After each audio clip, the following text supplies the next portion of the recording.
For a few years during my mid-teens, before that night with Chrissy, babysitting was a reliable, not to mention lucrative source of income. I had 3, maybe 4 regular clients during my teen years, families that I knew through my parents or through the church, who were happy to trust me to look after their kids whilst they went out for a well-earned break, date night, or some adult time without the children. It wasn't until I was 18 and already working another part-time job on the weekends that I decided to give up the babysitting game completely, and even then, it wasn't because of any other commitment.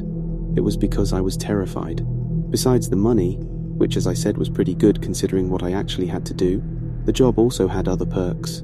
Many of the families would leave money for me to order in a takeaway or a pizza once the kids were tucked up in bed, and those that didn't tell me to just help myself to whatever I wanted from the cupboards. This meant that for at least half of the time I was babysitting, I was actually just being paid to sit on the couch filling my face and watching TV or old horror movie reruns.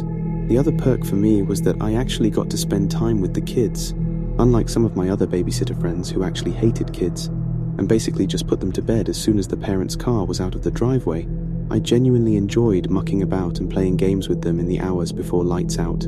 I like to think that they enjoyed it too, and that was part of the reason why I kept being invited back and why I got such good references from one client to another. Growing up as an only child, I had never had a younger sibling to play with and was years off having kids of my own, so the chance to do stupid things like paint, play with Barbie dolls, or read bedtime stories was a genuine joy for me, and once or twice, I'll admit, I even let the kids stay up later than their parents' allotted bedtime because I was having so much fun. Luckily, this bending of the rules, which we kept hush from the parents, only served to make me more popular with the kids, because now we had our own shared secrets.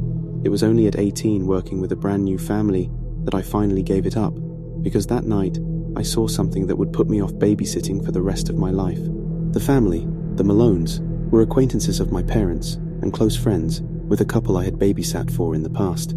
This couple's daughter had grown up by this point, but the family remembered how much she had loved having me over and had recommended me. I was happy to do the job, and even happier when I met Chrissy, the little girl that I was tasked with looking after. Chrissy was easily one of the cutest and sweetest little girls I had ever looked after, always ready with a cheeky grin. It seemed that the whole world was a never-ending wonder to her, and the simplest games or treats were met with an explosion of giggling enthusiasm that you just couldn't help but get wrapped up in. On the night that I gave up babysitting, Chrissy and I had spent the late afternoon pouring different coloured sodas into the ice cube trays to make flavoured ice pops, which we had retrieved from the freezer a few hours later, and Chrissy had consumed greedily, staining her tongue and cheeks blue with food colouring as she did. Luckily, these little blocks of sugar and ice did not ruin her appetite, and she still tucked enthusiastically into the pizza we shared, though when I went to grab a second plate for us to share, I did see her doing something rather strange. After checking to see that I wasn't watching, she took from the table a bunch of napkins and wrapped a huge slice of pizza in it. She then tucked this newly wrapped slice into the elastic waistband of her pajamas, as if she was secreting it away for later. I saw all this reflected in the mirror, though in her 7-year-old mind, the fact that my back was turned clearly meant that I hadn't seen her. I decided to leave her with this habit and wait to see what she did. That way I could confront her about it later, and we could make a joke out of it. I would explain how it was a silly thing to do without seeming like I was chastising her. An hour later, I followed Chrissy up the stairs after giving her instructions to go brush her teeth. Instead of toddling directly off to the bathroom, however, Chrissy instead ran right past it and into the bedroom. I followed her, and when I opened the door, found her standing by the upright closet, a huge freestanding wardrobe, propped up against the wall opposite Chrissy's bed. The door of the closet was open, and she was in the process of placing the pizza slice onto a small paper plate that she had placed at the bottom of the closet. Next to this plate was a collection of other crockery, dishes and bowls, all with crumbs and the half-chewed remnants of food left on them. "What are you doing, Chrissy?" I asked, as she spun around guiltily and hurriedly closed the closet door. "New pink," she said, guiltily placing her hands behind her back and trying to give me her best innocent face. "Oh, really?" I said, smiling so as not to seem as if I was telling her off. "And what do you think I'd find if I was to open your closet right now, eh?" Chrissy looked down sheepishly. Just what, madam?" I asked again with a smile. I was feeding Pecky." As she said this, her bottom lip began to protrude and her eyes filled with tears. I stepped back, sat down on the edge of the bed, and invited Chrissy to join me. "Come on now, you don't need to cry. You're not in trouble. Just come and sit here with me. Now tell me, "Why have you put a piece of pizza in the closet, you silly Billy?" Chrissy did join me on the bed, but slung me a look that was surprisingly stern for a 7-year-old child. "I'm not silly," she said flatly. "Just, Mama says I shouldn't feed him and that he's made up, but..." "Feed who?" I said, confused.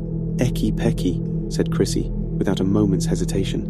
Anticipating what I was going to ask next, she dived into an explanation. He used to be my friend, Ecky Pecky. I used to play with him sometimes at night. He's the little man who lives in my closet."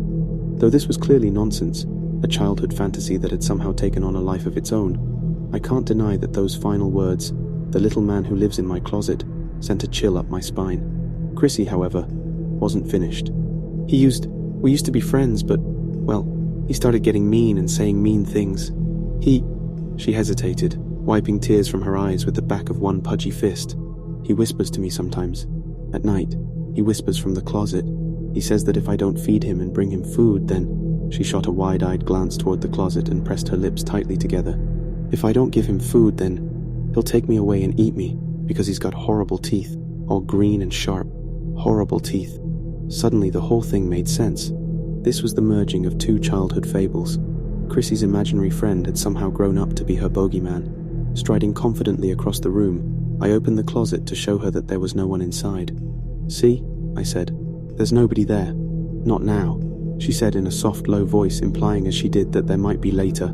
Lifting the plates and collecting them together, I walked over and ruffled her hair. "There's never anyone there, you silly sausage. It's just a make-believe. A pretend, okay?